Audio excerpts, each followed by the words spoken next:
जब मैं सड़क पर आई तो ठंडी और ताज़ी हवा के स्पर्श मात्र से ही मुस्करा पड़ी। तभी मेरी नज़र एक ज्योतिष केंद्र पर पड़ी तो वहां जाने से मैं खुद को रोक न सकी। अपने आप ही मेरे कदम उधर बढ़ गए। मैंने देखा वहां भीड़ नहीं थी। वैसे तो ज्योतिष पर मुझे विश्वास नहीं था, पर अब थोड़ा थोड़ा यकीन होने लगा था। मेरे ख्याल से व्यक्ति ज्योतिष, ईश्वर, मंदिर आदि पर तभी विश्वास करता है जब उसके सामने अपनी रक्षा का कोई अन्य उपाय नहीं होता है। वह चारों तरफ से निराश हो जाता है। मेरी स्थिति कुछ ऐसी ही थी। ईश्वर के प्रति अगाध प्रेम मन में उमड़ आया था। जैसे ही मैं उस ज्योतिष केंद्र में दाखिल हुई, ज्योतिषी मुस्कुरा कर बोला, आइए आइए, मैं देख रहा हूँ आपका जीवन काफी मुसीबतों से गुजर रहा है। ज्योतिष के प्रति मेरी श्रद्धा और भी बढ़ गई। कोई जान न पहचान और मुझे देखते ही उसने सच्चाई बता दी थी। मैंने कहा, पंडित जी, क्या हाथ की रेखा भी देखते हैं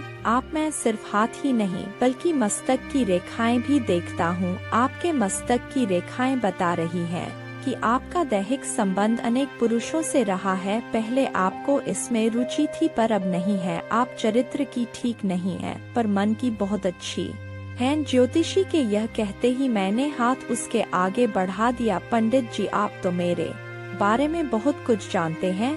हस्तरेखाओं पर नजर डालते हुए ज्योतिष बोला, आपके हाथ से कई लोगों का खून हुआ है लेकिन इसमें आपका कोई दोष नहीं रहा है। आपने जानबूझकर वे खून नहीं किए बल्कि दूसरों की भलाई के लिए आपने कत्ल किए हैं। आप पर मुकदमा चल रहा है। पुलिस आपके पीछे पड़ी है। पुलिस आपको पकड़ने में जल्दी ही सफल होगी। आप किसी एक जगह टिक कर रहने वाली प्राणी नहीं है। ज्योतिष इतना कहकर मुझे एकटक घूरने लगा। फिर कहने लगा, आपका पूरा जीवन संघर्षों की भेंट चढ़ जाएगा। आपका अंत कैसे होगा यह मैं नहीं बता सकता, क्योंकि यह मेरे पेशे के खिलाफ है। ज्योतिषी चुप हो गया। मैं भी इससे अधिक कुछ जानना नहीं चाहती थी। जो भविष्य के गर्भ में था उसको जान लेने के बाद तो जीवन सार्थकता ही समाप्त हो जाती है। कुछ तो रहस्य व्यक्ति के सामने होने ही चाहिए। रहस्य, रोमांच ही तो जीवन है। मैंने पंडित जी को 200 रुपए दिए और ज्योतिष केंद्र से जाने के लिए उठ खड़ी हुई। तभी पंडित जी ने टोक दिया, मुझे पूछना तो नहीं चाहिए लेकिन क्या करूँ, आदत से मजबूर हूँ। क्या आप इसी शहर की रहने वाली है? और कौन कौन है आपके परिवार में? हाँ, मैं पिछले 2 माह से इसी शहर में है। मेरे परिवार में कोई नहीं है। मैं ज्योतिष से नफरत करती थी पर यह विद्या कितनी अमूल्य है। अच्छा, मैं फिर को मिलूंगी। इतना कहकर मैं जैसे ही दरवाजे की ओर बढ़ी, वह ज्योतिषी भी मेरे पीछे हो लिया। मैंने मुड़कर कहा, आप क्यों कष्ट कर रहे हैं?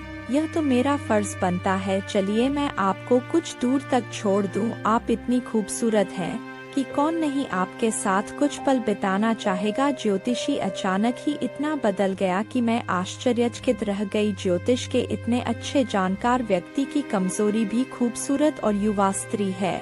मैं यही सोचती हुई बोली, पंडित जी, पराई स्त्री की प्रशंसा करना ठीक नहीं। यह तो आपको मालूम ही होगा। आप लौट जाइए। आप तो बुरा मान गई। जो चीज सुंदर होगी उसी की तो प्रशंसा की जाएगी। देखिए, मैं अपनी पत्नी से अलग रह रहा हूँ। आपका इस संसार में कोई है नहीं, फिर हम दोनों साथ क्यों न रहें? ज्योतिषी यह कहते कहते मेरे काफी नजदीक आ गया था। मैं सोच रही थी, यह ज्योतिषी सच ही कह रहा है। साथ साथ रहने में बुरा ही क्या है? ज्योतिषी अकेलेपन से शायद ऊब गया है। मैं भी भागदौड़ की इस जिंदगी से जार हो गई हूँ। यह तो मेरे अज्ञातवास का समय है। वैसे भी मेरा अधिकांश समय अय्याश और विलासी मर्दों के साथ गुजरा है। जब मैं एक ज्ञानी पुरुष के साथ रहेंगी तो शायद जीवन का अर्थ समझ में आ जाए। यही सोचकर मैं सहसा ही बोल पड़ी, मैं कल से आपके साथ रहना शुरू कर दूंगी। अब तो आप लौट जाइए। ज्योतिष बहुत खुश हुआ और लौट गया। फिर मैं अगली शाम को उस ज्योतिषी के यहाँ रहने के लिए आ गई। मेरी यह हार्दिक इच्छा थी कि मैं यह जानूं कि कर्मकांड के जानकार लोग कैसे होते हैं, दूसरों को उपदेश देने वाले, खुद उसका पालन कितना करते हैं। ज्योतिषी ने कहा, आप बाथरूम में जाकर नहा धोकर पवित्र हो जाइए, फिर हम कुछ ध्यान योग की बातें करेंगे। मैं नहाने चली गई। कोई 15 मिनट जब बाथरूम से निकली तो देखा ज्योतिषी सिर्फ लंगोट पहने बैठा ध्यान मग्न है। मेरे पैरों की आहट से उसकी आंखें स्वतः ही खुल गई। वह मुस्कुराकर बोला, आप भी वस्त्र उतार ध्यान मग्न हो जाइए। यह सुनते ही मैं आश्चर्य से बोली, क्यों वस्त्र उतारना क्या बहुत ही जरूरी है ध्यान में? तो ऐसे भी बैठा जा सकता है। नहीं देवी, वस्त्र ऊर्जा के प्रवाह को रोकते हैं, जिससे ध्यान से मन भटकता है। आप निर्वस्त्र हो जाइए। ज्योतिषी के शब्दों में खींच और कठोरता थी। मैं थोड़ी तल्ख आवाज में बोली, पंडित जी मैं देख रही हूँ आपका ध्यान में मन भटक गया है। आप ध्यान में लीन नहीं हो पा रहे हैं। आप तो इस समय मेरे साथ मानसिक सहवास कर रहे हैं। मैं ज्योतिष नहीं जानती पर किसी के मनोभाव को पढ़ना अच्छी तरह जानती हूँ। आप ज्योतिषी के अच्छे जानकार हैं, इसमें कोई शक नहीं, पर आपकी इंद्रियां भी आपके वश में हैं। इस पर मुझे शक है। किसी विद्या को जानना अलग बात है और ध्यान योग की मदद से स्वयं को साधन अलग बात है।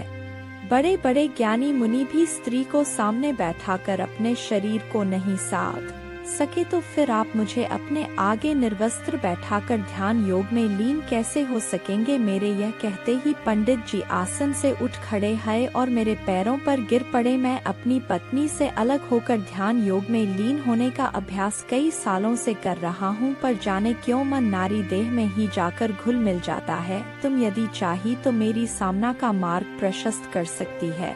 वह कैसे पंडित जी? यह कहकर मैं उसे घूरने लगी, मुझे तृप्त कर, मेरी इंद्रियों को यौन मुख का स्वाद चखाकर तुम मेरे भटकाव को रोक सकती हो, लेकिन मैं ही इसका माध्यम क्यों बनूं? आप शादीशुदा हैं, अपनी पत्नी को इसका माध्यम क्यों नहीं बनाते? वह कुरूप है और कुरूपता से मुझे नफरत है। मुझे तो तुम जैसी सेक्सी और खूबसूरत युवा स्त्री की तलाश है। पंडित जी यह कहकर मेरा मुंह देखने लगे, आप तो ज्ञानी हैं। सेक्स का देह से संबंध होता है, मन से लगाव होता है, सौंदर्य से उसका क्या लेना देना है? लेना देना आँखों से ही सुंदरता और कुरूपता का बोध होता है। फिर सेक्स का जन्म होता है जब सुंदर चीजें पसंद करती हैं तो पर अपनी पसंद मन को बताती हैं और मन उनका इशारा पाते ही शरीर में उत्तेजना भरना शुरू कर देता है। तुम्हारा खूबसूरत बदन मेरी आँखों को भा गया है, मेरा मन पिघल रहा है और शरीर में उत्तेजना एक अजीब सी गुदगुदी भर रही है। क्या मुझ में कोई कमी है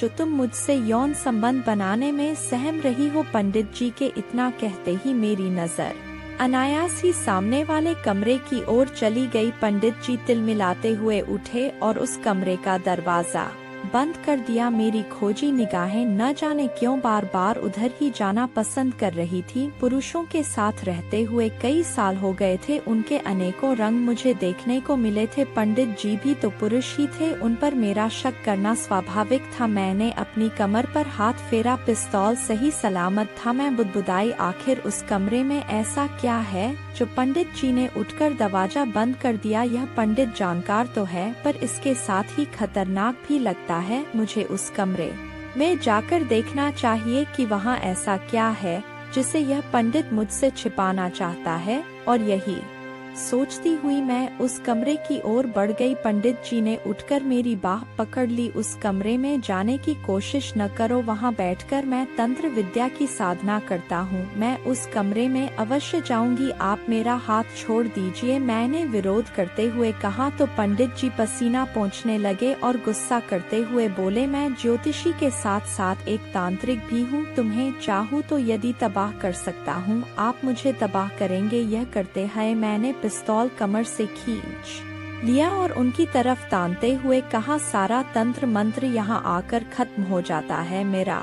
रास्ता रोकने की कोशिश की तो तुम्हारा भी वही अंजाम होगा जो मेरे जीवन में आने वाले अन्य पुरुषों का हुआ है। यह कहकर मैं कमरे में आ गई। अंदर घुसते ही मेरी नाक दुर्गंध से भर गई, जैसे मैं किसी मुर्दाघर में घुस आई हूँ। मैंने कमरे में चारों तरफ नजरें दौड़ाई तो एक प्लेट में मांस के टुकड़े दिखाई दे गए। मुझे आश्चर्य हुआ, एक ज्योतिष और शास्त्रों का ज्ञाता पंडित मांस भी खाता है।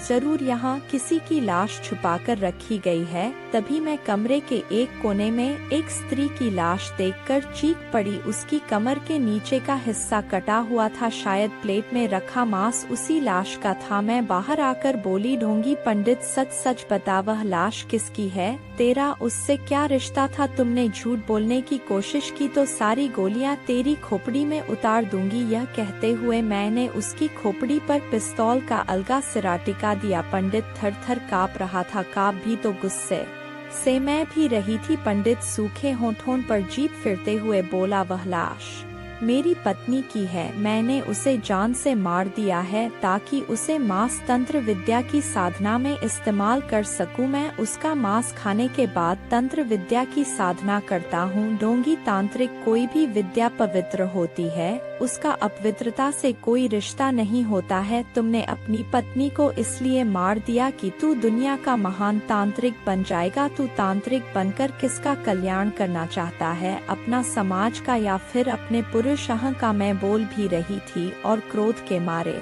थर थर काँप रही थी। इतना करुण और विभत्स दृश्य मैंने अपने जीवन में नहीं देखा था। आज भी पढ़े लिखे बुद्धिजीवी लोग तंत्र साधना के नाम पर अपनी पत्नी तक का भी कत्ल करने में संकोच नहीं करते हैं।